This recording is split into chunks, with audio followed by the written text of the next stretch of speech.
नमस्कार. सरळ आणि सोपी भगवद्गीता या सिरीजमध्ये आपल्या सर्वांचं स्वागत. या भागाचा क्रमांक आहे 117. गुणत्रय विभाग योग म्हणजेच गीतेतला 14वा अध्याय हा आपण समजून घ्यायचा प्रयत्न करत आहोत. आपल्या हाताला 5 बोटं असतात. ही 5ही बोटं अनेक कामं करू शकतात. कणिक मळताना 5ही बोटं लागतात. शिवणकाम करताना अंगठा आणि आपले इंडेक्स फिंगर आपली मदत करतात. मोबाईल फोनवर पटापटा मेसेजेस टाईप करायला हा अंगठा हवा आणि लहानपणी पिंकी प्रॉमिस करताना करंगळी याचा वापर तर तुम्ही केलाच असेल. असे एकच आवडते बोट आपण निवडू शकत नाही आणि ही बोटं मिळून आपल्या हाताचे एक व्यक्तित्व किंवा पर्सनॅलिटी तयार होते. आज याचबद्दल बोलूया. सत्वं रजस्तम इति गुणाः प्रकृतिसंभवाः निबध्नन्ति महाबाहो देहे देहिनमव्ययम्. हा या अध्यायातील 5वा श्लोक. श्रीकृष्ण अर्जुनाला सांगतात की ही भौतिक शक्ती 3 गुणांनी बनली आहे, सत्व, रजस आणि तमस. हे गुण आत्म्याला विनाशी शरीराशी बांधून ठेवतात. मागच्या भागात आपण 14व्या अध्यायाचा अभ्यास सुरू केला. प्रकृती आणि पुरुष हे एकत्र येऊन जीवात्मा याला जन्म देतात असे आपण बोललो.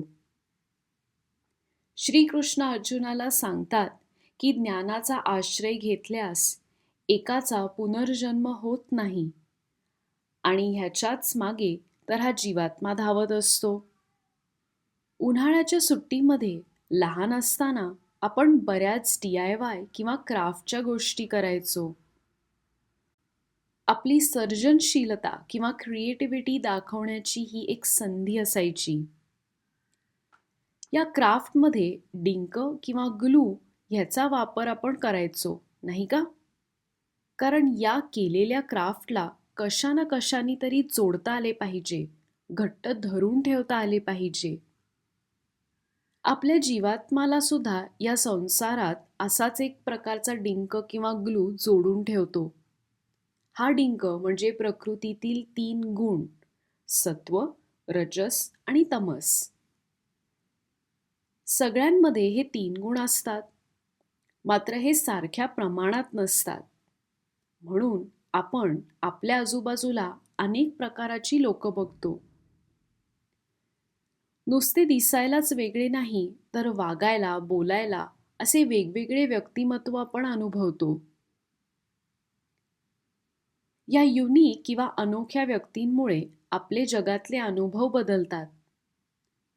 या गुणांबद्दल खोलात जाणून घ्यायला तुम्ही नक्कीच उत्सुक असाल. सत्वगुण या गुणापासून सुरू करूया. सत्वगुण ह्याला द मोड ऑफ गुडनेस असे पण म्हणतात. हा मोड ऑफ गुडनेस म्हणजे नेमके काय? सत्वगुणाची व्यक्ती शांत, समाधानी, दानशूर, दयाळू, लोकांना मदत करणारी, नेहमी प्रसन्न आणि स्थिरचित्त असते. या व्यक्तीला ज्ञान मिळवण्यात रस असतो आणि तसेच प्रयत्न देखील ही व्यक्ती करते. अंधारात एखादा दिवा जसा प्रकाश देऊ शकतो, तसाच प्रकाश एक प्रकारचे इल्युमिनेशन म्हणजे सत्वगुण. असे नाहीये की या व्यक्तीला कुठलीच आसक्ती किंवा अटॅचमेंट नसते. मनातील सुख आणि ज्ञानाचा शोध या 2 गोष्टी या व्यक्तीला या भौतिक जगाशी जोडतात. सुख आणि आनंद यात फरक ही व्यक्ती करू शकत नाही. सुख म्हणजे दुःख नसणे किंवा दी ॲब्सेन्स ऑफ सॉरो. पण आनंद हा आपल्या बाहेर असलेल्या गोष्टींवर अवलंबून नसतो. हा आनंद आपण आत्मबोध किंवा सेल्फ अवेअरनेसनी मिळवू शकतो. हा आनंद शाश्वत किंवा इटर्नल आहे. हा आनंद म्हणजे एक जाणीव की आपण परमात्मा ह्याचाच एक भाग आहोत. सत्वगुण ही पायरी मोक्षाच्या नक्कीच जवळ आहे. मात्र या भौतिक जगात किती गुंतायचं हे आपणच ठरवू शकतो. अजून बाकीचे 2 गुण म्हणजे काय आणि ते आपल्याला मोक्षाच्या जवळ नेऊ शकतील का? या प्रश्नांची उत्तरे शोधायला भेटूया पुढच्या भागात.